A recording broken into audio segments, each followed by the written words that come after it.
गृह मंत्री अमित शाह को सांस लेने में दिक्कत होने के बाद दिल्ली एम्स में भर्ती करवाया गया। कांग्रेस अध्यक्ष सोनिया गांधी अपना रूटीन चेकअप करवाने के लिए विदेश गई। उनके साथ राहुल गांधी भी गए हैं। दोनों 2 हफ्ते बाद लौटेंगे।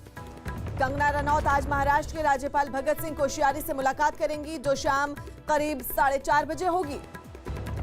चीन के सरकारी अखबार ग्लोबल टाइम्स ने लोगों से गुहार लगाई कि संकट के समाधान के लिए वो चीन के राजनयिक पर भरोसा रखें। साथ ही दावा किया कि भारत से सीमा विवाद लंबा चल सकता है। खबर है कि भारत और चीन के अधिकारियों की फिर अगले हफ्ते बैठक हो सकती है।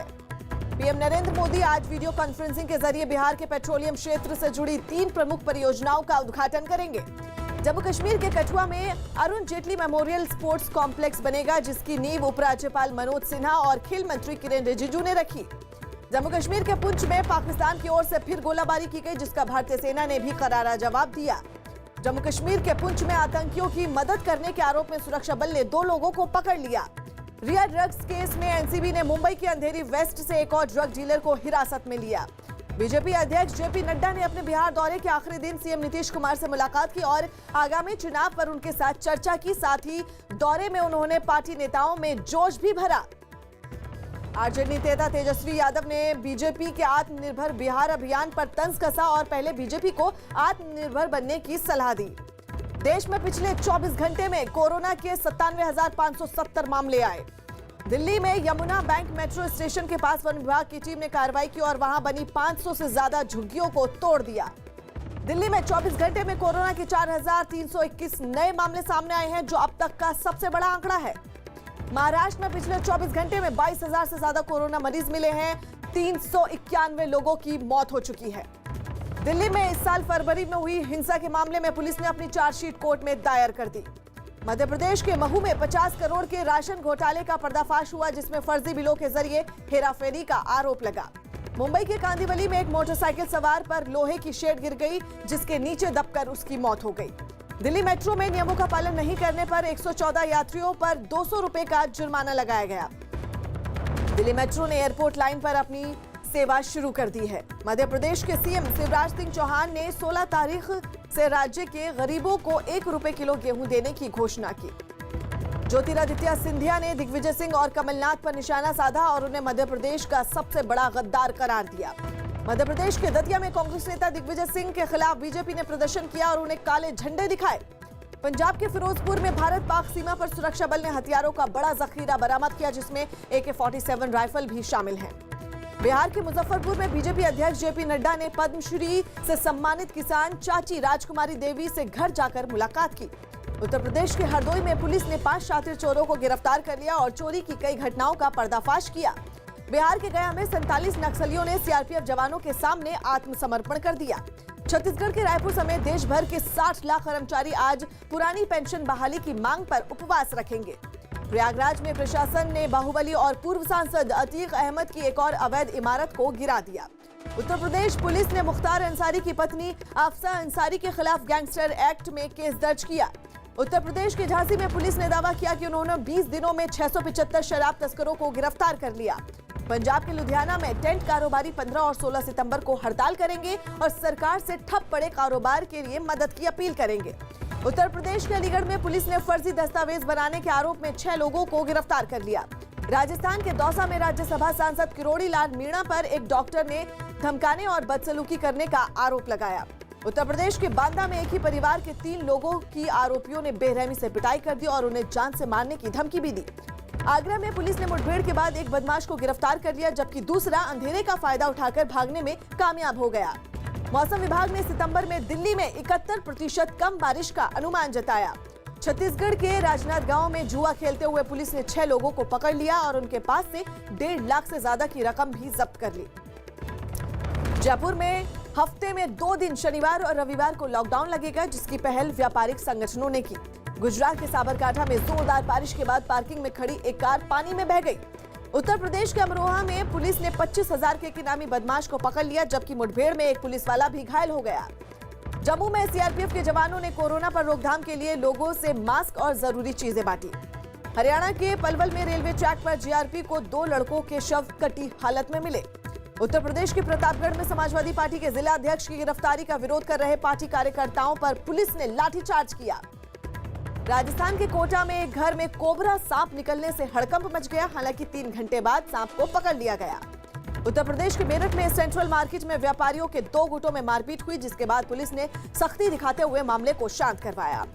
नागरिक उड्डयन मंत्री हरदीप सिंह पुरी ने बिहार के दरभंगा में बन रहे हवाई अड्डे के काम का निरीक्षण किया। उत्तर प्रदेश के हाथरस में अवैध तरीके से बेची जा रही शराब का विरोध करने पर आरोपियों ने पथराव किया, जिसमें 2 लोग गंभीर रूप से घायल हो गए। झारखंड के सीएम हेमंत सोरेन ने रांची के रिम्स में लालू यादव से मुलाकात की और उनका हाल जाना। उत्तर प्रदेश के मैनपुरी में संपत्ति विवाद में एक आदमी की कुल्हाड़ी से काटकर हत्या कर दी गई, जिसका आरोप उसके चचेरे भाई पर लगा। उत्तर प्रदेश के बांदा में आसमान से गिरी बिजली की चपेट में आकर 3 लोगों की मौत हो गई। उत्तर प्रदेश के रामपुर में एक पिता ने अपनी बेटी और दामाद को गोली मार दी, जिनको गंभीर हालत में अस्पताल में भर्ती करवा दिया गया। बिहार के मुजफ्फरपुर में मामूली विवाद में 2 पक्षों में गोलियां चल गईं, जिसमें एक लड़के की मौत हो गई। मध्य प्रदेश के डिंडोरी में खुदाई के दौरान प्राचीन काल के सिक्के मिले, जिन पर अरबी भाषा में लिखा हुआ है। उत्तर प्रदेश के बस्ती में एक 6 साल के एक बच्चे की हत्या कर उसके शव को दफनाने के आरोपी को पुलिस ने पकड़ लिया। हरियाणा के अंबाला में पुलिस ने एक ट्रक से 290 अवैध शराब की पेटियां जब्त कर ली। उत्तर प्रदेश के कानपुर में पुलिस ने ऑनलाइन सेक्स रैकेट का पर्दाफाश करते हुए गिरोह के 20 लोगों को पकड़ लिया। उत्तर प्रदेश के आगरा में पुलिस ने 500 किलो गांजे के साथ 3 लोगों को धर दबोचा। नागरिक उड्डयन मंत्री हरदीप सिंह पुरी ने झारखंड के देवघर में बन रहे हवाई अड्डे के काम का जायजा लिया। पीएम मोदी मध्य प्रदेश में प्रधानमंत्री आवास योजना के तहत बनाए गए 1,75,000 मकानों का उद्घाटन किया। दिल्ली के पास यूपी के ग्रेटर नोएडा में मुठभेड़ के बाद पुलिस ने एक बदमाश को गिरफ्तार कर लिया, जबकि 3 बदमाश भागने में कामयाब हो गए। दिल्ली के पास यूपी के गाजियाबाद में सड़क किनारे खड़ी एक टैक्सी में शव मिलने से हड़कंप मच गया। उत्तर प्रदेश के चित्रकूट में कोरोना का इलाज करवाने के दौरान अस्पताल से भागे 2 कैदियों को पुलिस ने 48 घंटे बाद पकड़ लिया। झारखंड के सरायकेला में फर्जी बिजली कर्मचारी बनकर बिल वसूलने के एक आरोपी को लोगों ने पकड़ लिया और उसे पुलिस के हवाले कर दिया। झारखंड के साहिबगंज पुलिस ने महाराष्ट्र के सीएम उद्धव ठाकरे को धमकी देने के आरोपी को पकड़ लिया। उत्तर प्रदेश के सीतापुर में अज्ञात हमलावरों ने एक पुजारी की गोली मारकर हत्या कर दी। हरियाणा के सोनीपत में पुलिस ने लिफ्ट मांगने की आड़ में लोगों से लूटपाट करने के 2 आरोपियों को पकड़ लिया।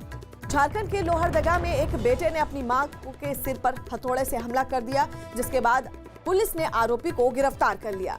मध्य प्रदेश के रीवा में नकली सीमेंट बनाने वाली एक फैक्ट्री का पुलिस ने पर्दाफाश किया और वहां से 400 नकली सीमेंट की बोरियां जब्त कर ली। मध्य प्रदेश के मंदसौर में पुलिस ने 120 किलो गांजे के साथ एक आरोपी को पकड़ लिया। पश्चिम बंगाल में आज भी सख्त लॉकडाउन लागू रहेगा और बेवजह बाहर निकलने पर कार्रवाई होगी। कर्नाटक सरकार के राज्य के सभी कॉलेज खोलने के फैसले के खिलाफ बेंगलुरु में छात्रों ने प्रदर्शन किया और हस्ताक्षर अभियान की शुरुआत की। हैदराबाद में उस्मानिया अस्पताल में जरूरी सुरक्षा उपकरणों की कमी से नाराज स्वास्थ्य कर्मियों ने काम बंद कर दिया।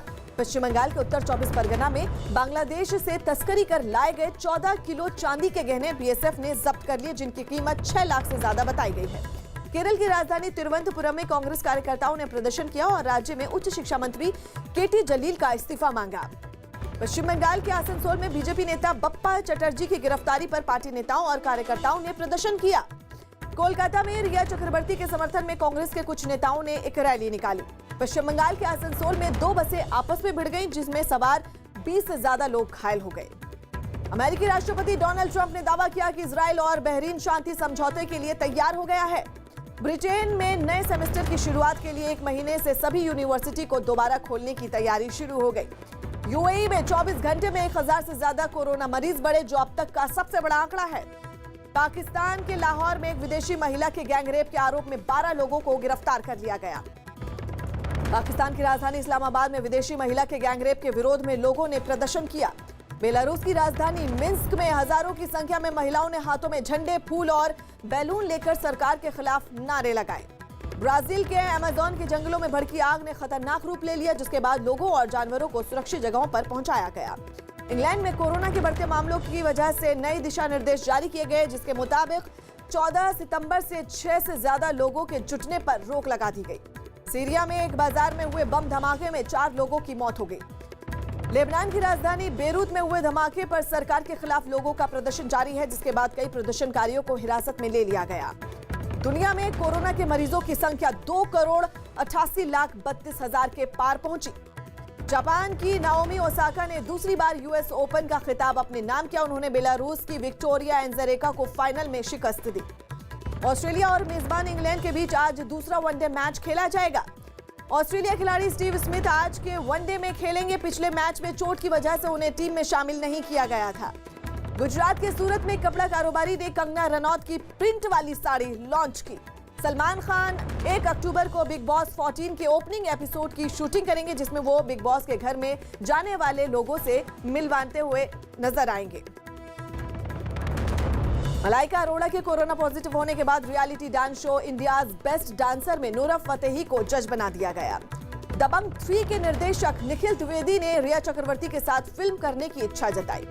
संगीतकार AR रहमान को टैक्स चोरी के आरोप में मद्रास हाईकोर्ट ने नोटिस जारी किया। टीवी अभिनेत्री निया शर्मा ने खुद के बिग बॉस 14 में जाने की खबरों को अफवाह करार दिया और बताया कि उन्होंने शो में जाने से मना कर दिया है। मॉडल पाउला ने फिल्म निर्देशक साजिद खान पर यौन उत्पीड़न का आरोप लगाया।